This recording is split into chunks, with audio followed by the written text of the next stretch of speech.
Hello, my name is Wolfgang Karstens and welcome to Poets Underground, a poetry show that celebrates and showcases the best and the brightest authors currently working the marrow of contemporary poetry.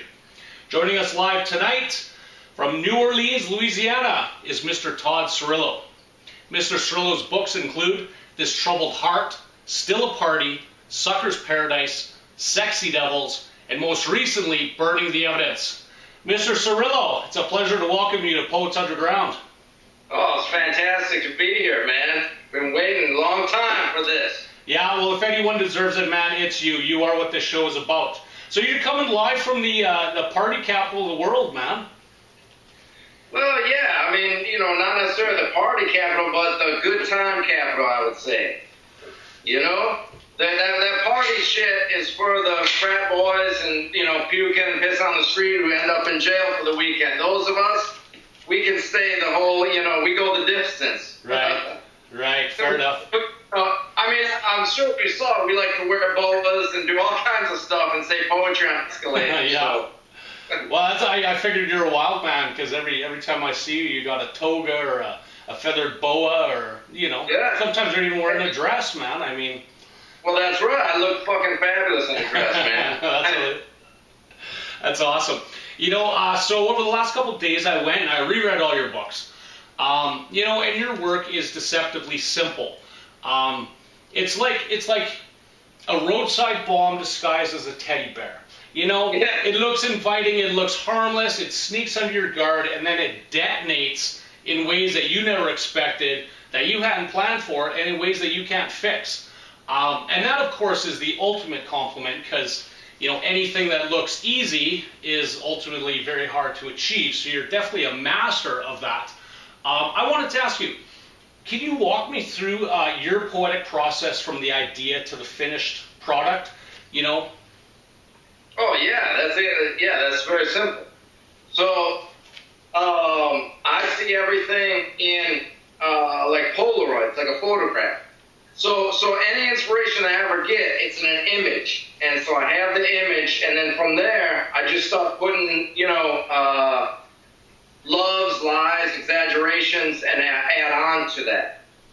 And then create around that initial image. I never see things in words. It's crazy. I only see things as a Polaroid image. So I'll be walking down the street, and I've forever had this ability to just see the shiny things. Whether that's,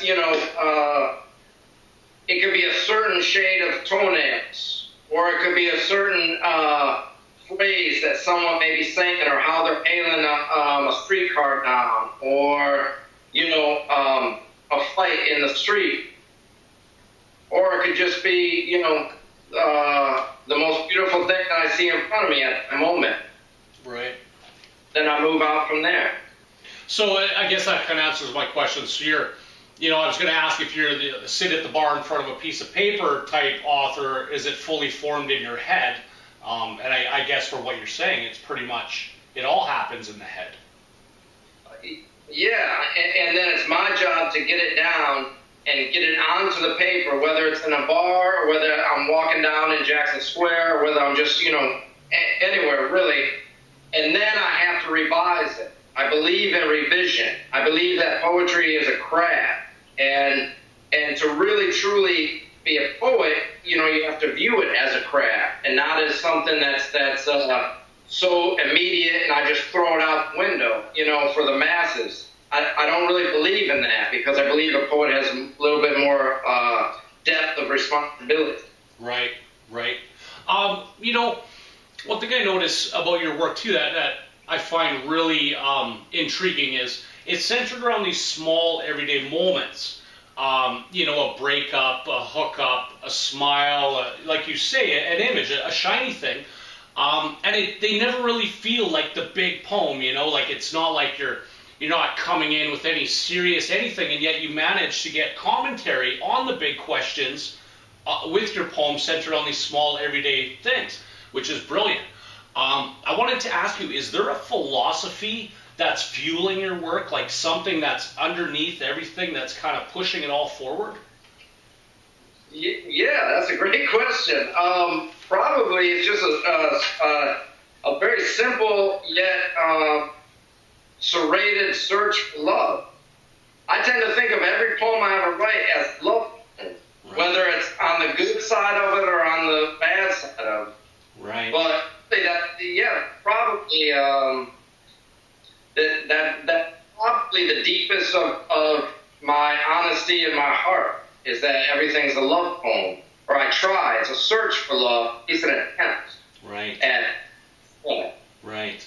You know, it's funny too, because in reading your work here, I'm reminded of this poem by Leonard Cohen, which is, love is a fire. It burns everyone. It disfigures everyone. It's the world's excuse for being ugly. I've seen lots of people destroyed by love. I mean, I've been destroyed by love. I know you've been destroyed by love. And one thing I find intriguing about your work is, you know, there's an abyss lurking on every page, right? It's waiting to swallow you, and yet you're always diving in, and you're always, you know, looking for the next thing, the next one. There's nothing really the one. It's like the next one.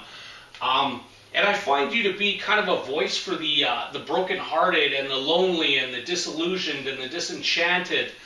And I wanted to ask you, so for you, who is your ideal reader? And two, what do you hope people take away from your work? Oh, good God. I think I'm more of I am a true sucker. And, you know, some would call add the name idiot onto it. But, you know, I'm enthusiastic and I'm optimistic in that regard as anyone. So, one, what would I want people to take away? Here's exactly what I want people to take away from my work, is something that they can now carry with them, and they say, you know, I never thought poetry could be like that easy, that good, or that funny, or,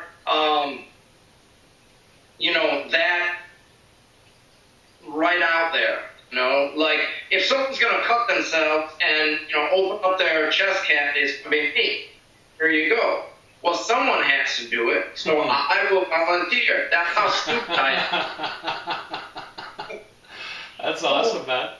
Yeah, so what was the first question? Well, the first question was, who is your ideal reader, right? And exactly. Ideal reader is this. People who hang out in bowling alleys, truck stops, and bar rooms. Sweet. People who, you know, it's the garbage men in the morning that I see. And when I walk out and I go to my truck and they say, hey, baby, what's happening? I say, hey, baby, what's happening? Right back at it. And we have an exchange. And it's a person-to-person connection, interpersonal connection.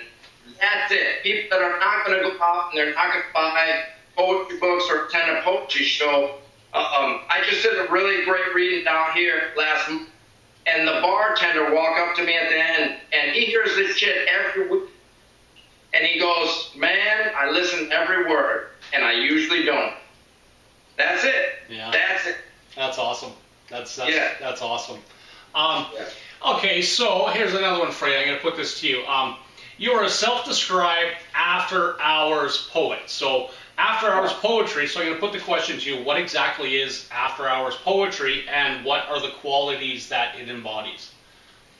All right. Well, so for like an after-hours poet, I would say is one, exactly like I just said. It's meant for truck stops, bar room, bowling alleys. You know, the idea is if the poet has to get up on stage and explain their work to the audience, then the poet has failed. It should be immediate. Like it's only to convey a feeling, an emotion of what I was in at the time. And maybe you'll pick it up, maybe you'll not. But hopefully you'll walk away going, God damn, I remember that. That's good. That's good stuff. And so also we tend to drink a lot. You know, we love the neons, and we find those moments underneath the neon. And there's a collective of us, at least there was.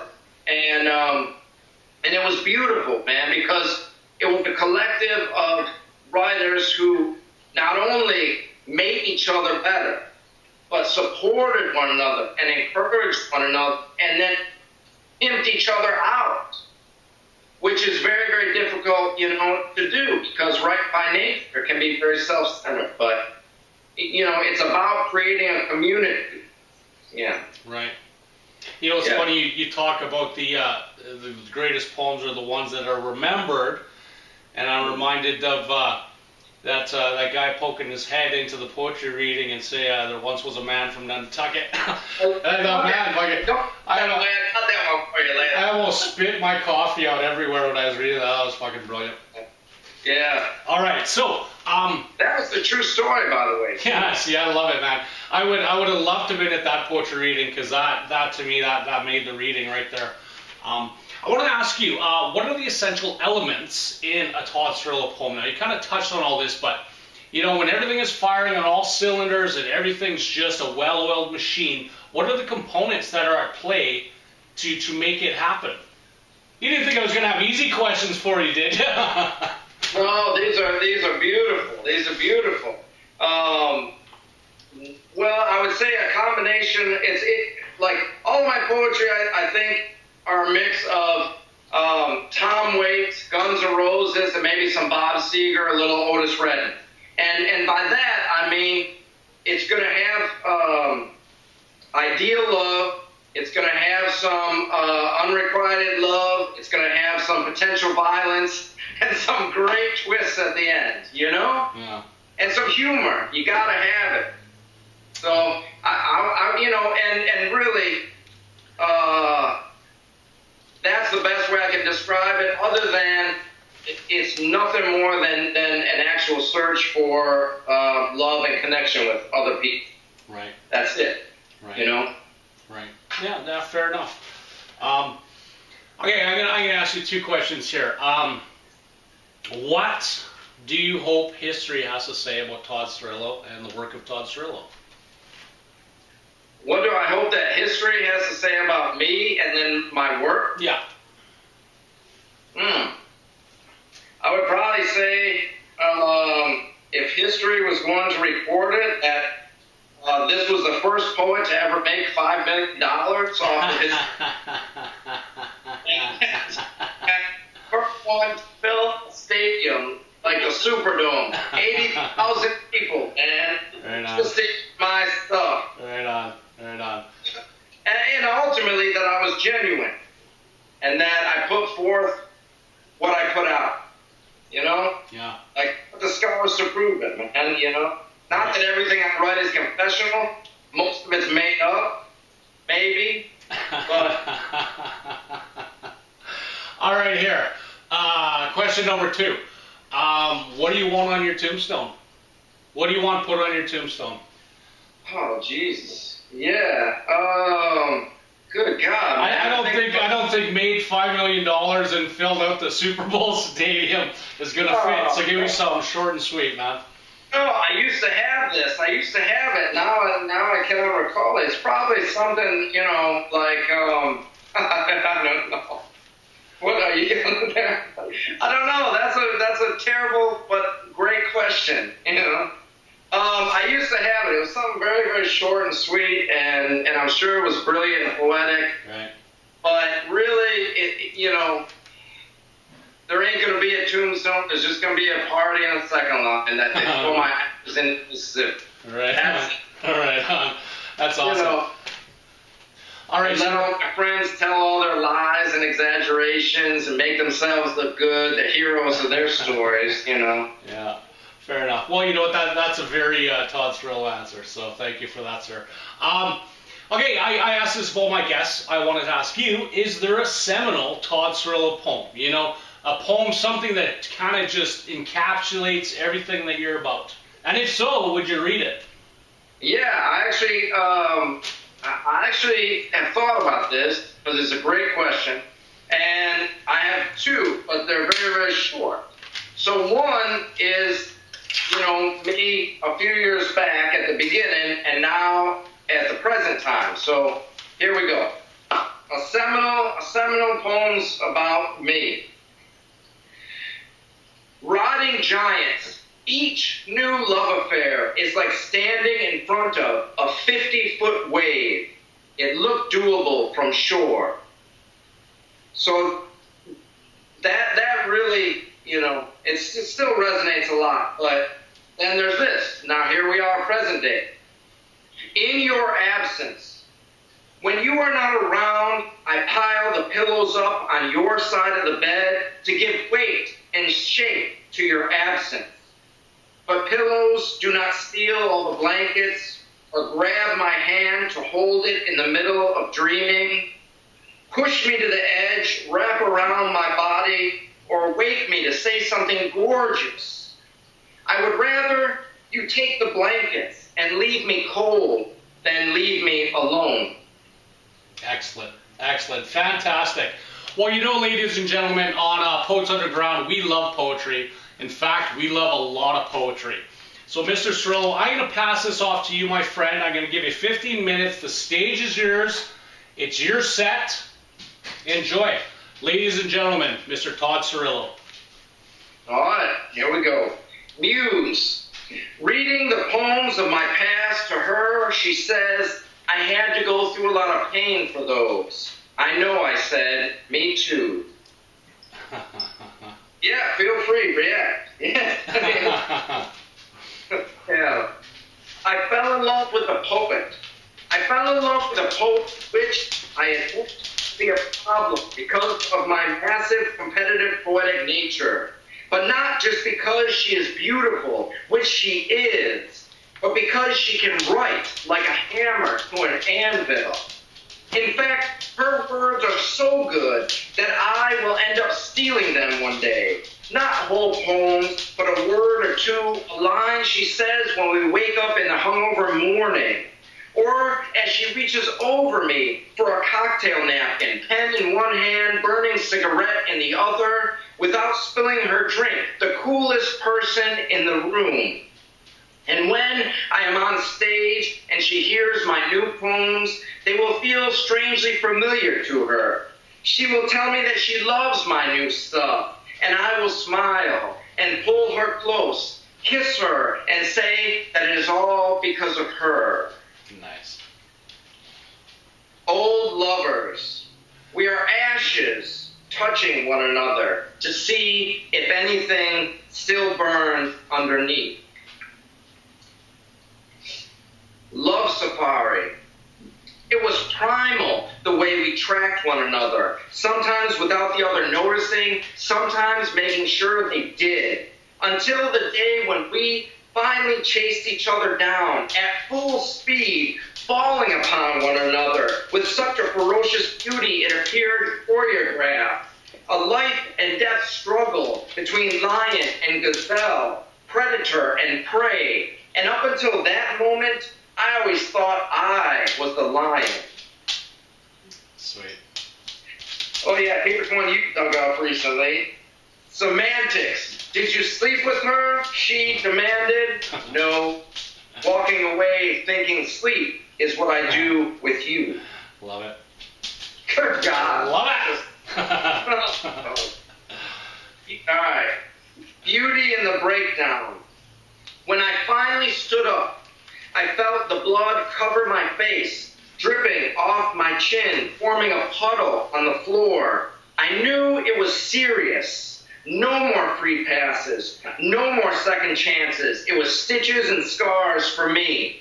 After a year of taking punches, the skin and body finally broke. On the way to the hospital, I noticed the fall leaves, the most beautiful shade of red I've ever seen. That's a true story. The prisoner, here's a new one. The prisoner, I can still smell you on my pillowcase, in the comforter and sheets. Thought about doing laundry, but decided to keep you with me just a little longer. Love it. Love crazy. I've accepted the fact that I only fall in love with insane and unstable women. Smoke rising from my house, cut my brake lines, total my truck while smiling type of insanity. Some can hide it for days, even months, like a sniper with a perfect kill shot. Others don't even make it home before my tires are slashed, my face is busted open, and we are on the side of the road with her screaming how it's my fault because I didn't read her mind to know she really did want dessert, even though she said no 3 times. I am a true sucker for beauty, never believing that crazy can be wrapped in such a gorgeous package. That is why I have bought me a police scanner. My heart races whenever there's a 51 or a possible jumper on a bridge, suspect off her medication, the domestic disturbance. That's when I go out looking for love, because I know that when I find her, there will be at least 72 hours with no sharp objects, no access to flammables, only pure, heavily guarded, well-sedated love. And isn't the beginning best part of the way? Love it. Nothing wasted. I am using the last of your shampoo. I spent the 84 cents left on the desk where there once stood a vase with yellow flowers. I am playing the Pink Floyd album you forgot. I gave the leftover pack of cigarettes to the first homeless person I saw. Instead of throwing it all away, I thought, why waste it? There has been enough of that already. Nice. Nice. Everybody's a critic. I had been drinking Moscow Mules for half the day, trying to work on poems, attempting to get the words right, elicit the correct emotion, break the perfect hearts. I drank, I wrote, I drank, I wrote. At 6:30 p.m., my friend joined me. When she arrived, I got up to go to the bathroom, grabbed my poems, and stated, I'll take the poems with me so no one steals them. She quickly responded, I think there's enough poetry in there. Here, a savage mutiny. This love became a savage mutiny of the heart. Something else had taken over, commandeered the ship, steering it off course into the fog, onto the rocks, left torn and splintered like a battle flag waving in smoke, dying combat. There were no lifeboats, no jackets, no flares, no SOS signals. Just one person satisfied with having taken over everything. Nice. God damn, that's a terrible one. Nice. All right, the Mexican knife. In Tulum, I found a fine knife made out of a dark black stone that looked like hematite, curved in a foreboding way, like impending doom, was razor sharp to the touch, with a handle that fit perfectly into a palm to maximize the death grip. Spoke to the vendor. He told me it was used by the Mayans for human sacrifice. They would cut the hearts out of the victim first, while they were alive and watching. I know you have a fondness for knives, so I wanted to purchase it and mail it to you from Tulum to California. If human sacrifice is a bit much for you these days, he also said it makes a great letter opener. Good. That's awesome. Picture perfect. I think back to that picture we took after. Lying on the bed, only a sheet pulled up to your breast in a redwood cabin on the Mendocino coast of California, overlooking the gray and vicious Pacific Ocean. You held the camera above us like a sun, beaming down, capturing everything we had and everything we hoped. Tonight, we talk on the phone, 1,500 miles and 8 years apart, remembering intimate moments of playing catch in the park, road trips at high speed, or the time we explored a cave and each other in that cave. You remarked, that thing was a long time ago. I responded, you are right, that particular thing was a long time ago. And you laughed and laughed. At the end, we said goodbye, smiling, wondering why it didn't work out, but still wishing it had. Nice. Here's another short one from Roxy. And Afterhours Poetry started with Roxy, that book. So look it up. It's on Amazon, everything. But that's what started the Afterhours Poetry movement. The release. Next to her, trying to reconcile, she said, "I need more room." I got up, walked out, gave her plenty.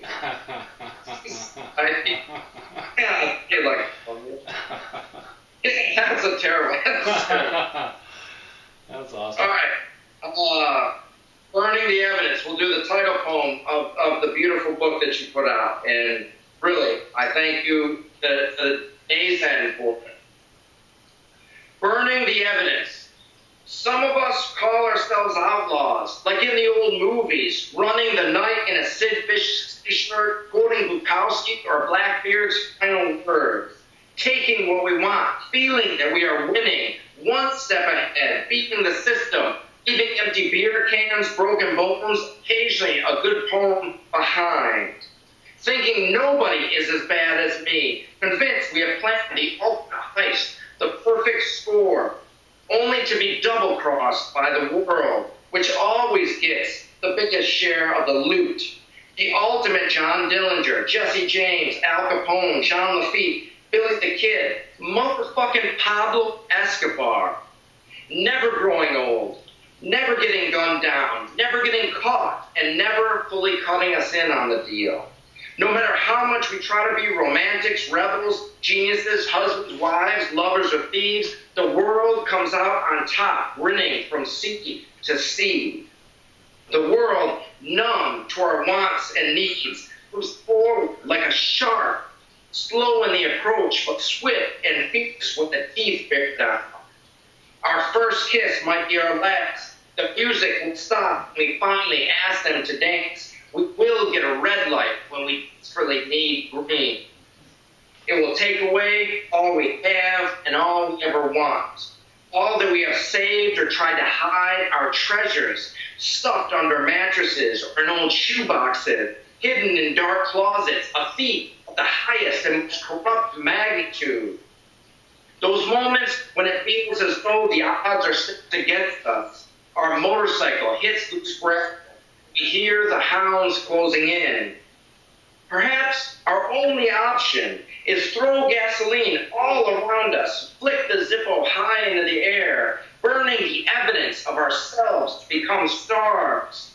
Let the world make its perfect getaway, leaving us with only the ashes of what we thought was a clever and brilliant scheme, forever shining down on the whole filthy setup. Sweet. Excellent, man. That's fucking excellent.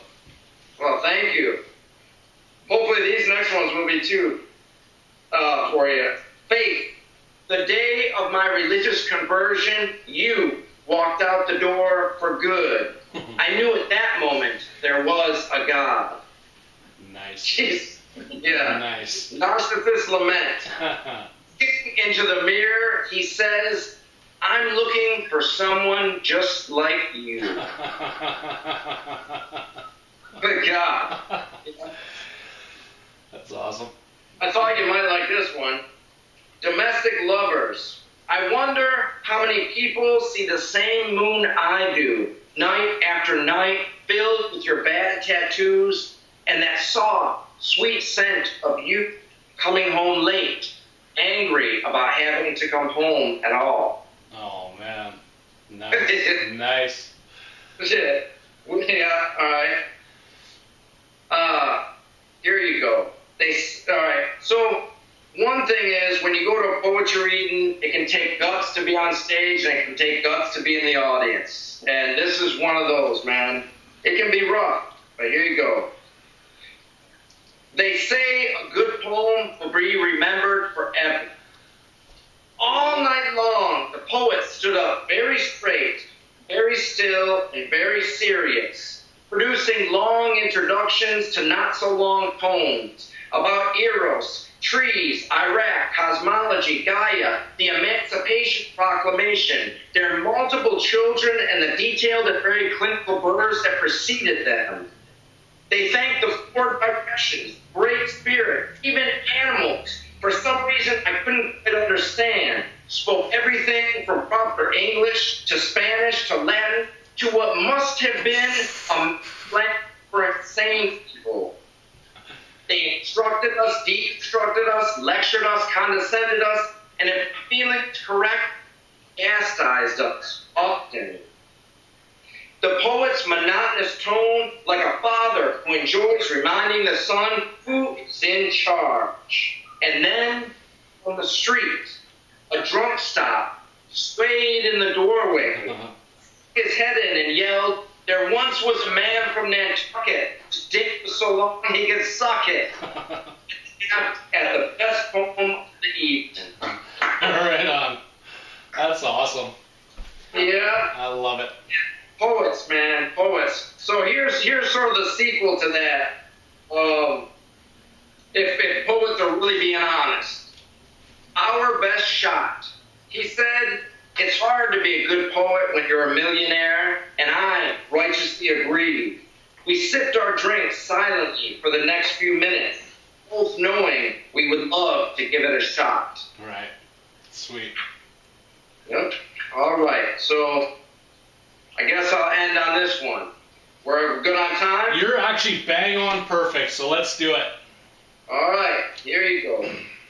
So, good strategy for Wolfgang Carstens. Here you go, man. Right on. There's a man way up north, beyond borders, plains, and mountain ranges. Without his beard, he looks respectable, even harmless. He has a wife, mortgage, a snowblower, more kids, bills, and responsibilities than I will ever know. I imagine him at a mild-mannered job, maybe wearing a uniform, stocking shelves, a man working peacefully within the system, volunteers for the graveyard shift, allowing the darker words to form under the fluorescent glow of aisle 9. But at home, when the seal is broken and the fridge is stopped, and he is firing on all cylinders, he is a motherfucking Mack truck of a man, barreling through every barricade, poetic and otherwise, smoking, drinking, making videos of himself reading tough and unforgiving poems that he has written, until it is time to punch in once again. I can only sit back in awe and admiration at his brutal strategy, total retaliation against all of it. Awesome. Thank you, sir. That was fantastic. Yeah. Ladies and gentlemen, Mr. Todd Cirillo. So, hey, let me ask you something, my friend. I gave you a couple minutes here. You might not need that long, but I want to tell the audience where exactly they can find you and where can they find your works and what do you have coming up and what did you just do? Oh, all right. Well, the best thing was that this year my newest book, Burning the Evidence, was published by Epic Rights Press, and really just the way that it's been laid out and the support that it's been getting and the, I don't want to like buzz, compliments that it's been getting has been incredible. And a lot of that is due to you.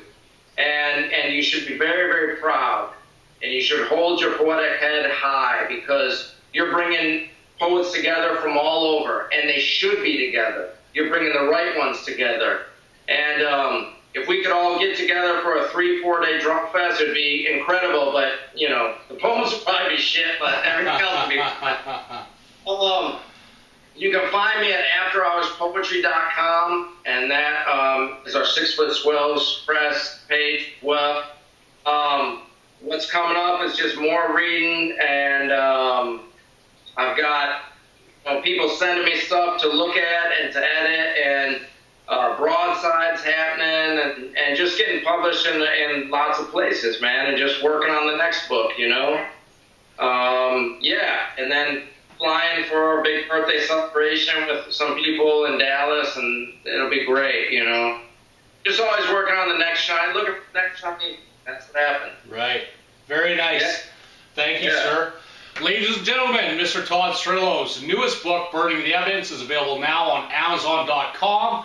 You can look for Todd at www.afterhourspoetry.com. Thanks for watching, guys. We'll see you next time. Good night.